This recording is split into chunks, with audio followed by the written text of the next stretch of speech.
Hello and welcome to Addiction Talk. We have another great episode for you tonight. We have Maxx Crosby with the NFL player with the Las Vegas Raiders. He actually just came back from practice, right? Doing all of that. And he decided to come in tonight because we wanted to have a special chat with Maxx because this is Alcohol Awareness Month. And he's been very vocal as of yet about sharing his story. So, Maxx, I want to welcome you to the show tonight. Absolutely. Thank you so much for having me on. I really, really appreciate it. So first, everybody wants to know, I know you have practice tonight. What has it been like? What have you been up to lately? Let's just get a quick recap there. Yeah, it's my favorite part of the year, just the training, the training season, getting ready, building up my body, my mind, everything, getting ready for another season. So yeah, this is where the plays are made and everything is in the off season, getting ready. So it's been incredible. It's starting to get hot out here in Vegas, so getting to run in the sun and get after it with a lot of new teammates has been incredible. Mm-hmm.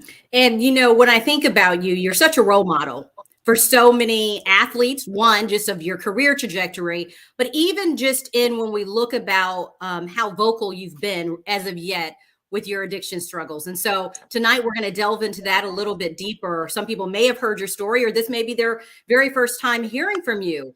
And I know alcohol was one of the things that you struggled with. So take me back. I want to go back to the beginning for you. When did you first start experimenting or, drinking alcohol? Yeah, I believe I was a sophomore in high school. Towards the end of my sophomore year, I started partying a little bit, just with friends and things like that.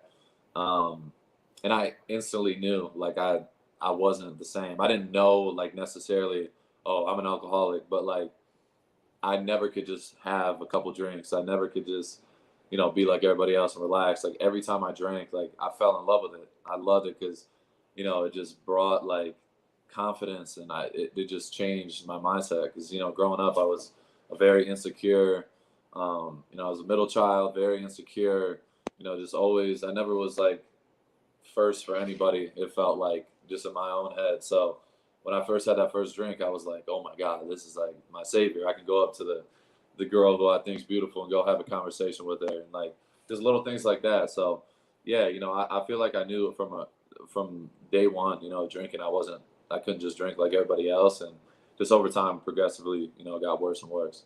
Mhm.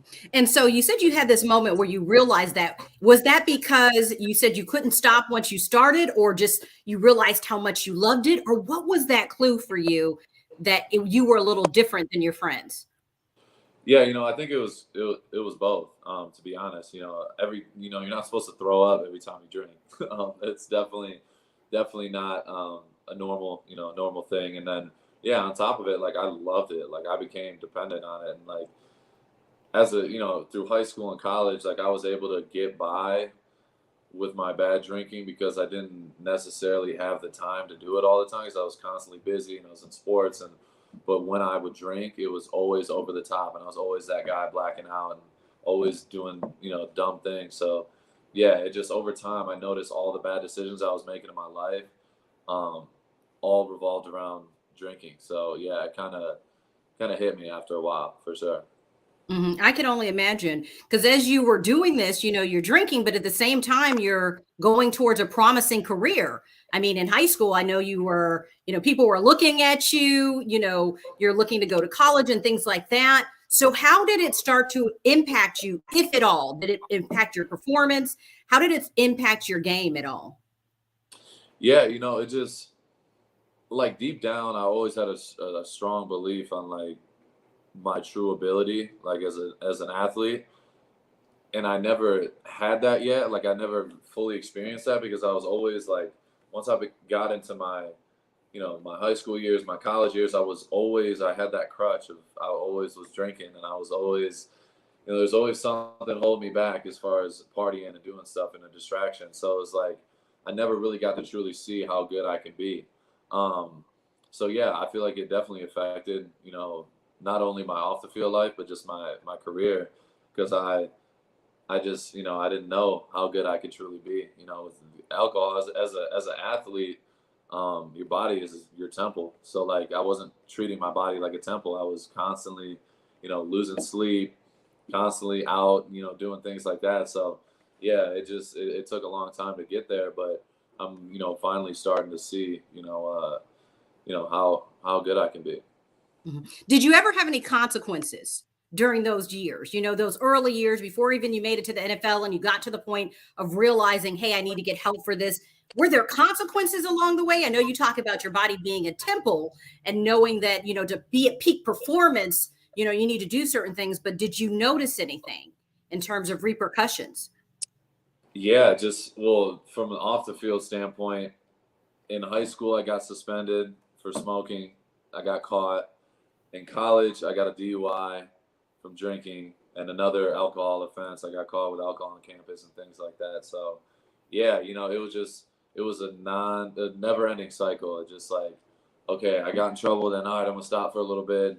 I'll get motivated, get my thing, get back together, and then boom, I'd go. It was just like constant, never ending, and it just over time it got harder and harder every time to come back from a mistake, and that's just where it got to a point where it was just like, I can't keep living like this. It won't last. It won't last long.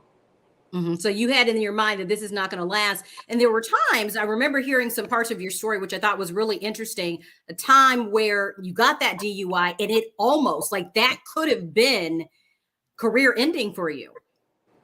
Yeah, absolutely. I got in a scary crash. Could have hurt myself. Could have hurt other people as well. But that's just I stay grateful every day because of situations like that. And when I look back, or if I ever have an urge or think about oh how I feel all my teammates are doing it, it's like no, like at the end of the day they can do what they want to do, but I know I'm a little bit different, and that's okay. And at the end of the day, it's just like I know I have a lot of people that look up to me. I have a lot of people relying on me. Um, and I hold myself to a certain standard. And it's like addiction is number one before, my addiction is the most important thing. My sobriety, like taking care of that is more important than anything because none of this would be possible. Being able to, financially provide for not only myself, but, my little girl that's coming, my fiance, family members, things like that. Like I can do that and not have to worry about it anymore. It's like there's a lot of things that come with it, but it's just through hard work and dedicating myself to my sobriety. Because without my sobriety, I don't know where I'll be right now, to be honest. Wow. I think that is such a telling tale because so many people don't realize how quickly their drinking can get out of control, end up impacting their life. Like you said, you had a DUI and just different things that you experienced. But for so long, people were looking at you from the outside, Maxx, and it seemed like you had it all together. Did very many people even realize that you were struggling, or were you able to just really conceal it? To a certain point, I feel like obviously friends and certain family members that were around me often knew, obviously that every time I drank, it was always I was over the top and I would stay out longer than everybody. It was just always a constant theme. But they didn't really know. The only person that truly knew how bad it was getting was my fiance, because she was there with me before I did anything in football and anything like that. So we got together like my redshirt freshman year of college. We've been together ever since, and like she was with me every day, so she really got to see like how bad it was, and a lot of people didn't even believe her. Like, and looking back, like that's a like I look back and you have your regrets and things that you have to fix, and that's definitely something I look back on and like, damn, like I feel terrible because like I was telling everybody else like, no, she's crazy. Like I'm fine, I'm fine, I'm fine, I'm fine, I'm fine. But she was the only one that really knew how I was doing, and like I was out of control. And it's like, just certain things like that. It's like you look back and you're like, damn, like I've really come a long way. But it's just like it's still an everyday process. So it's something I definitely I'm grateful for that she's still in my life. She doesn't have to be with me after what I put her through and what she's seen. It's like you truly appreciate those moments, and that's all I can really say about that. Yeah. Was there like a low moment that you remember Like, I know you said there were a lot of low moments, or was there anything that stands out in your mind? Yeah, well, there's a ton. Obviously, a DUI. There's a lot of things I could think of, but like the day I got sober, I was supposed to like I had issues. I was here alone in Vegas, like literally by myself, drinking every day. This is after my rookie year. Um, and I knew deep down like this wasn't gonna last long. Like I had to do something. Like something's got to change. And at that time, I was separated from Rachel. We were not together at that time, um, and I had a lot of people in my corner. My agent had a lot of people reaching out and were like you need to get help. You need to get help. And I knew deep down, like I know I need to get help. Like this is not normal. I'm not okay. I just need to start from scratch. And like I was at a very low point in my life. Um, but even though I didn't want to go to rehab, I didn't want to do any of that. Like I knew I needed to, and like I had stayed sober for like 10 days because I knew they were sending some people out. They're going to take me to rehab and things like that. And I was sober for I think 10 days, and then the weekend hit, and I ended up going out again. And I wasn't gonna drink. I didn't plan on it. Went to a fight, and then boom, I took one drink, and that led to like another 3 day, binge. And yeah, so it just led to that was my last streak, and then it was over with. But it was at the end of the day, I knew like there was no more. I woke up that morning. I got literally I got picked up and taken to rehab. Like I woke up that morning like bed full of sweat. I looked at myself in the mirror. Like I remember this moment. It was like a movie, but like I woke up, my bed was filled with sweat. I felt just horrible. I was so dehydrated. My toes and fingers like were cramped up. Like I was looking at myself and I didn't even recognize who I was looking at. And like it was a scary moment for me because like I've never been at that point where I was sick with myself. But yeah, it was the best decision I ever made was taking that step and be like, all right, I know I don't want to go to rehab and go somewhere for 30 days by myself. Like I was so against it, but it was the best decision I ever made. Why do you think you fought it so hard? I think just like deep down, like before you go into a rehab, like you have that thought in your mind, like that, how am I never gonna drink again? Like that doesn't even sound possible. And like, yeah, like I was just always fighting that, like, well, how am I gonna do this? Or how in this situation, how am I gonna, there's no, but then it came back to me. I'm like, this is not gonna, I won't live if I keep doing this. You So it's really like, feel like you were close to dying? Like you wouldn't, when you say you wouldn't live? just at the rate I was going after a few years, like yeah, like I don't know, it could have been a few, you know what I mean? I was just out of control, so I don't know. But like I just felt so horrible, like just physically, mentally, I was in a just low of all lows. So it's like I don't know. Honestly, I don't know, but like I knew it wasn't sustainable what I was doing. I was drinking every day. I'm a professional athlete, and I'm by myself. Like it was a scary, scary place to be, but um yeah, it was the best decision I ever made was leaving and just trusting, the people around me. I got to see Rachel right before I went to rehab. She came out here and I had no idea. It was just like, yeah, a lot was happening at once, but yeah, it was the best decision I ever made. I went to rehab for 30 days and then ended up going to a sober living right down the street from there and stayed the rest of the off season out there in LA. So yeah, I stayed. It was like 4 or 5 months where I was in a basically in a program of some sort with people I didn't know, but just staying and doing that, like after doing that I was like, okay, if I could do this, I could stay sober. And I just stuck to the process and just took it one day at a time. Well, you know what I think is so interesting is that I wonder, we're hearing your story, but there's probably a lot of athletes who are struggling. Do you feel that there are many athletes that we never hear about, NFL players and stuff like that, who are struggling just like you are, but because they're able to still kind of function, that they're kind of sliding under the radar? Obviously I don't know for sure, but I know there's people out there going through what I'm going through. There's a lot of people in the NFL. There's a lot of just professional athletes in general.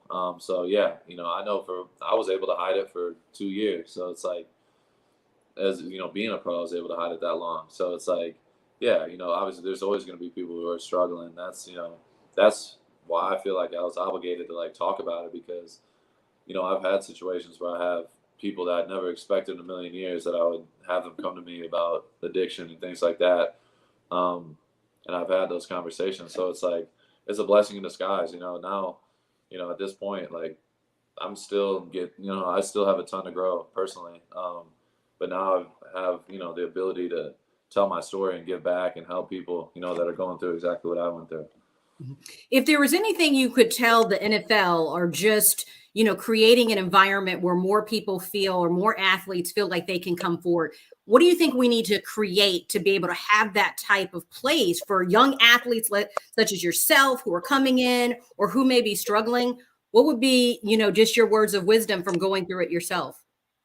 Yeah, I got to give a ton of credit, to the Raiders, with how they handled the situation. And like I've talked about this before publicly, but just the way they handled the situation was incredible. Like I was terrified of talking to my coach. Like I had just come off a year where I was, like a runner-up for Rookie of the Year, and everything seemed great, but like some of my coaches didn't even know what I was going through, and like having them calling me and I'm in a rehab, like they're like, what is going on?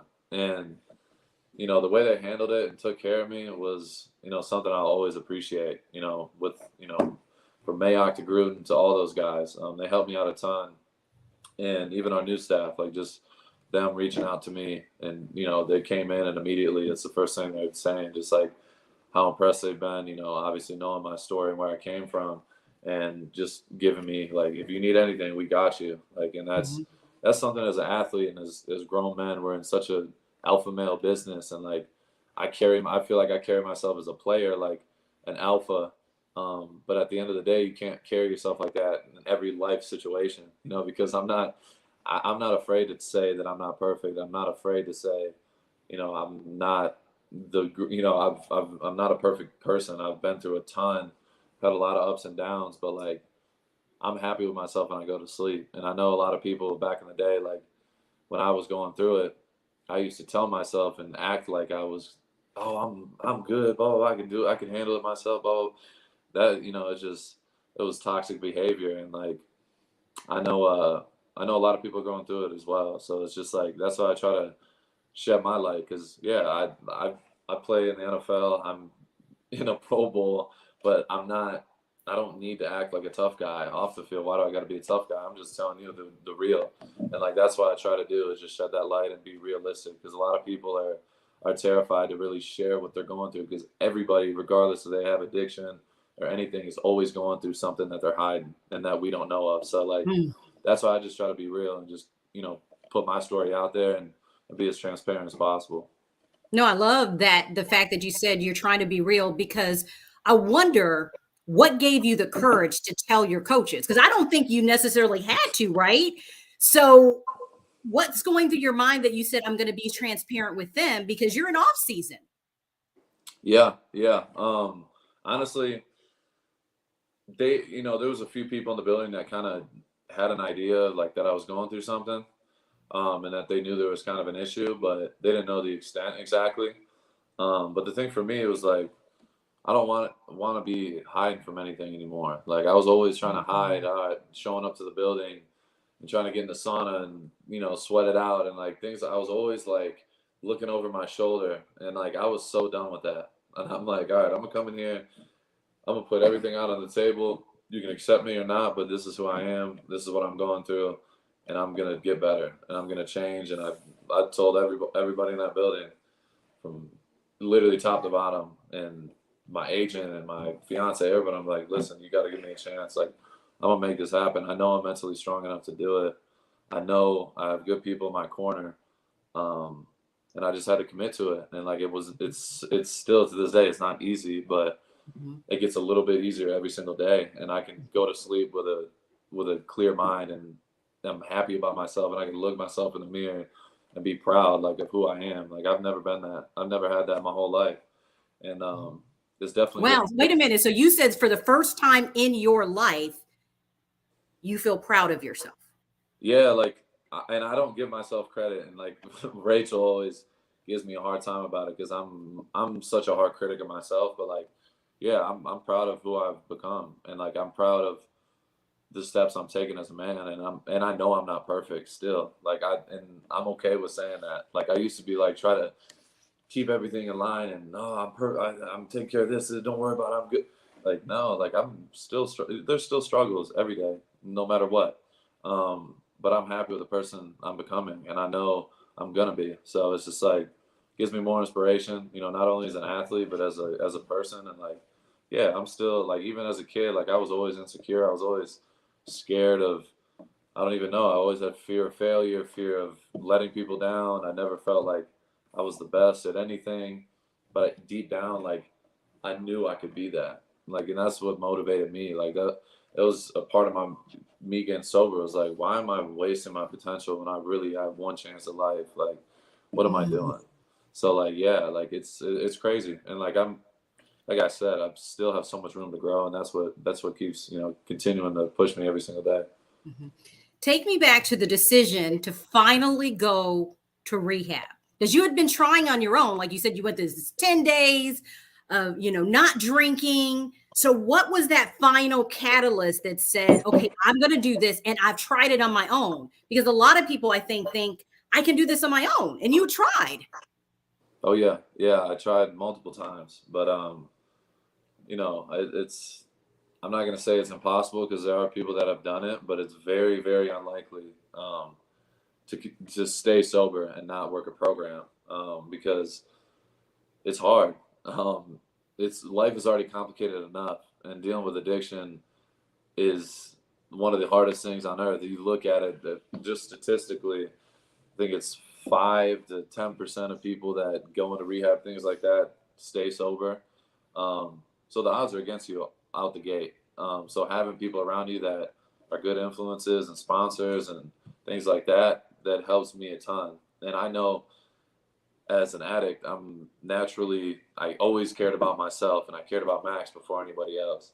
Um, and once I just had to humble myself and go and like, all right, I'm going into a rehab. Like, this is a humbling experience to say the least. And going in there, just accepting, accepting it for what it was the best thing I ever did. Cause it's like, you start from ground zero. It doesn't matter what you do, what my status is, or whatever. Like you're in a rehab because you got a problem. Like you're out of control. You have issues. Like, Right. and I admitted that, and like I needed to do that so badly and get that off my chest because I know when I was in college, I had to get sober because my coach wanted me to stay sober because I got in trouble and that was his challenge. Like you can't drink and blah blah blah. But I wasn't going to 12-step meetings and I wasn't doing things like that. Um, and the second I was released, it was my last college game, whatever, I'm done. The first thing I did when I was free was immediately take another drink. So it was Mhm. like, I knew that wasn't going to work for me. And then it was just the cycle repeated. And eventually it got to a point where I'm like, all right, either I'm going to ruin my career, throw it down the drain, or like, this is it. Like, this is my Mhm. coming to Jesus moment is just like realizing, all right, this is the time. Like I have no other option, and I could easily just say screw it, like and just be a normal dude and drink and whatever, and keep going where I'm going, which wouldn't have lasted. Or all right, I'm gonna buckle down and And find work that find a program. way. Right. Yeah, work the program, find a way, and just do it one day at a time. And it's definitely been working for sure. And I know people talk about the one day at a time thing. Yeah. How challenging is it though? You are in the NFL still. I can only imagine the party scene still. hmm People around you. How do you navigate that now? Yeah, I think just having the correct circle around you is number one, honestly. Like just having the right people around you is everything. Because a lot of people say it all the time. It's like you become who you associate yourself with. And for me, like just my circle alone has changed so much since I've gotten sober. Just in these last 2 years, it's gotten so much smaller, and it's just I got few friends, I got some family, and but majority of my days are me, fiance, my dogs, and I got a baby girl on the way. So it's like my circle is number one priority is my home, who's in my home, who I live with, and like doing that and keeping it simple, instead of having a million friends and trying to fit in and do all that, like that just doesn't work for me. Mhm. So yeah, So I does think that mean you like avoid partying or do you still go out? Like, I'm just curious how that has looked since, you're almost on 2 years of sobriety. yeah, like I don't. The last time I was in a club was a year ago, and I had friends in town, and there was like a one of our favorite rappers was in town. I was like, all right, it'll be cool if I take my buddies out. Um, but yeah, it's like it was different. It was definitely weird being in a club like sober, but it was still fun. Like I love music. Um, you know, I'll smoke a cigar. I'll do that. So yeah, it was a good time. But like I'm not going to the clubs. Like I've literally gone to a club maybe once or twice in the last 2 years. But I know like I have to have my people around me and things like that, and um, just got to be a cool situation or something where I can enjoy the music and stuff. I'm not just like I feel like if you're in that party scene enough and you're around it enough and all the time, eventually you're gonna want to drink and want to party, Mhm. be like everybody else. So like, yeah, I don't. It's not that I'm like scared to go in a club, but at the same time, like, You're using wisdom and yeah, like, hey, yeah, right. like, listen, I'm not gonna be here often. You know what I mean? So yeah, there's definitely you just gotta find a balance for sure. Uh-oh. I think you went out there for a second. Can you hear me? Oh yeah, I can hear you. Max, can you still hear me? I think you went out for a second or one of us froze or something. Can Oh, you I still can hear hear me? you. Yeah, yeah, yeah. I got you. Okay, good. So, what would you say are the top three things that have helped you in these 2 years of sobriety? If there was any advice, I know you talked about having the circle and who you hang out with. I know you talked about mentors and sponsors, but are there other things, maybe two or three things that you are doing to work your program that you would impart to someone else who may be in the midst of their own recovery journey? Yeah, I think obviously excluding those things, I think like number one is like having a true purpose, and something to live for every day. Like I used to live for like, all right, I'm gonna get through football, I'm gonna get through this so I can go home and smoke and drink and do that. Like now, like I feel like my motivation is completely different. I go to work every day excited, and I'm excited to go in the weight room and do that because I know I'm getting better, and that's what pushes me. I want to be the best athlete I possibly can be, the best player. So it's like that's a part of it, just having that motivation and purpose. And for somebody who's not an athlete or something like that, whatever it is that you enjoy in life, everybody has something that they enjoy and love and do something. Like I always try to encourage people to just do what you want to do. Like at the end of the day, do whatever makes you happy, like, and chase that. Because if you put in the proper amount of time and dedicate yourself to something, I don't care what it is, you can make it happen and find a way. And that's kind of how I move and how I believe in myself. And I try to tell that to younger guys, like you can do anything you want if you just sacrifice little things that you normally wouldn't want to do, or the normal person doesn't necessarily have to do, but just doing it like mentally, just to show yourself like, oh, I can put that away. I can put a little Mhm. extra So time in that this. finding Like, that purpose you found was just really big, that yeah, purpose. just Mhm. yeah, absolutely. Now, And now I'm about to be a dad too. Like that's a part of my purpose. well, Like congratulations. That's yeah, huge. That's a like purpose right there. that's a big purpose. Like yeah, like no matter what, obviously it's different. I'm talking from a football perspective, but just yeah, whatever it is in general, like I think that's huge. Like having a purpose to live. Like life is a lot bigger than the party scene and drinking and stuff. Like there's so much more to life, and I didn't realize that until I started, getting sober. Mhm. Well, as we kind of wrap up this conversation, I have a few last questions for you, Max. And one of the things I know we have the NFL draft coming up, right? So if there are other younger players out there who are getting ready to participate in the draft or getting ready to go into the league, what do you hope they will take away from your story? If there was one message that they got from your story, what would you hope that would be? That's tough. Honestly, everybody's story is different. Everybody comes from a different background. Everybody comes from a different, you know, ethnicity. Everything. Everybody's has a different way that they've gotten here. But coming to the NFL is a whole different lifestyle that most people don't even understand. And like coming in, I think being at my age, I'm 24 years old, and realizing what works for me works, and it's changed my entire life. I think that's what guys got to realize when they come to the league. It's not over once you make it. Like, oh, that's my dream. I made it to the NFL. Now I get to, like, for me when I came in, it was like, all right, my dream has just started, and that's how I feel like guys gotta. That's what separates guys is coming into the league motivated, ready to change your family, not only your life but your family's life and your family's kids and kids' future. Like I came into it just motivated to change lives, not only inspire people with my play, but also with my, obviously my story, but like having the ability to not only impact people emotionally and like inspire. It's like you have the chance to truly like help people in need and help people financially and things like that. So that's something I never could imagine, being where I come from. Like I didn't grow up in a family that was very, wealthy and things like that. I didn't come from a perfect background, but I knew deep down if I truly dedicated myself and found my reason, like I could change lives. And that's what pushed me every day. And I think the biggest thing that you said that really hit me, Max, and I'm going to ask you this, and as we wrap up, is you said that you don't have to be strong in everything.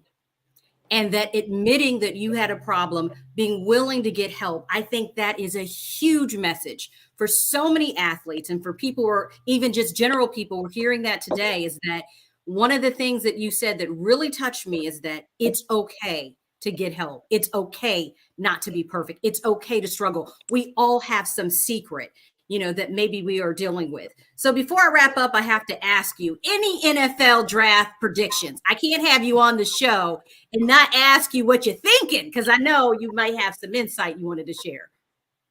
Honestly, I have no idea what's about to happen. I know we don't have a first or second round pick, so we'll see what happens. Obviously for me, I was a 4th round pick.